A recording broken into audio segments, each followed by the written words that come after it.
Hello everyone. Today we'll be looking at revenue and expenses. If there's more money going out than coming in, that's not a business. Not for long at least.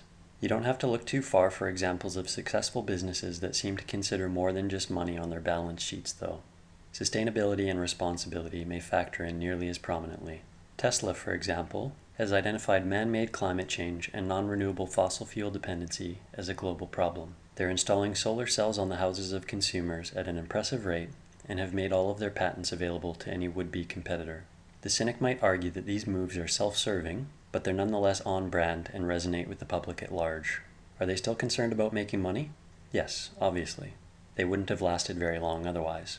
At the very least, electric cars are no longer embarrassing for the average person to drive around in anymore, and it looks like a step in the right direction. Tom's is another example that started out with their one-for-one business model that is no longer in effect as of 2019, but it seems they value their role, or to the skeptic, perception, as a force for good.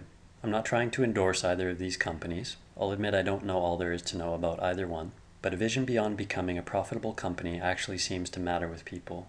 If you have an organization genuinely trying to make a positive contribution and run a profitable business at the same time, why not? Would it be nice if they could make these contributions quietly without all the publicity? Absolutely. But if you have a company that doesn't even pretend to care about anything besides their bottom line, or trick people into buying their things or services because of their apparent philanthropy, people will likely spend their money somewhere else if they can. Anyway, revenue and expenses. Gotta start somewhere, including our assignment from last time. So here's question number 1, number 2, number 3, and number 4. Here's 4C and 5. So we're working with revenue and expenses today.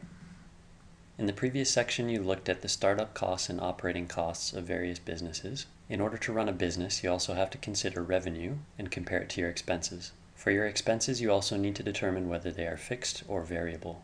A fixed expense is a regularly recurring payment that is always the same amount, such as a monthly rent.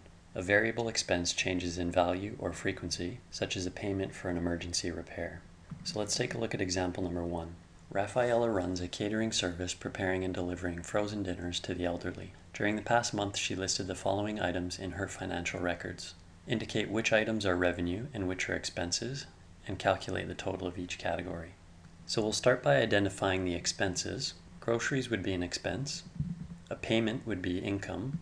Gas for a car would be an expense. Payment again would be income. Food containers would be an expense. Payment would be income. Tip would be income. Groceries would be an expense. Car insurance would also be an expense. A refund would be an expense. Employee salary would be an expense for the business. Monthly advertisement would be an expense. Telephone bill would be an expense. And any other payments would be income. So all of these other items would be income, including payments and tips. If we add up all the items with green pluses next to them, we see our revenue is $3,395.52. And if we add up all the items with a red minus next to them, we can see our total expenses. That amounts to $2,952.44. Next, we need to go through and classify each expense as either fixed or variable. If it's a fixed expense, I'll mark it with an F, and if it's variable, I'll mark it with a V. Some of these things you might be able to argue either way. As long as you're adequately able to defend your position, that's fine. So I'm going to consider groceries as variable. Prices can fluctuate at the store. You might need different amounts of things depending on the week. If you're switching up your menu, for example. We might consider payments as fixed, unless they need to renegotiate. Gas would be variable, perhaps, depending on how far you drive and what the price of gas is. Payment we'll consider fixed. Food containers might be predictable and fixed, as long as you maintain the number of customers.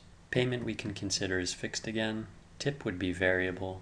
Groceries again variable.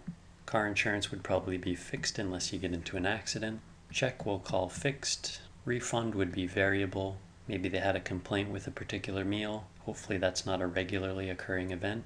Payment we'll call fixed. Employee salary we'll call fixed as well, unless perhaps you need to pay overtime. Payment we'll call fixed. Monthly fee paid for advertisement we could call fixed as well. Telephone bill we'll call fixed because it's a flat rate, and these two payments we'll call fixed as well. So that's it for me for today. You can do this assignment, and I'll see you next time.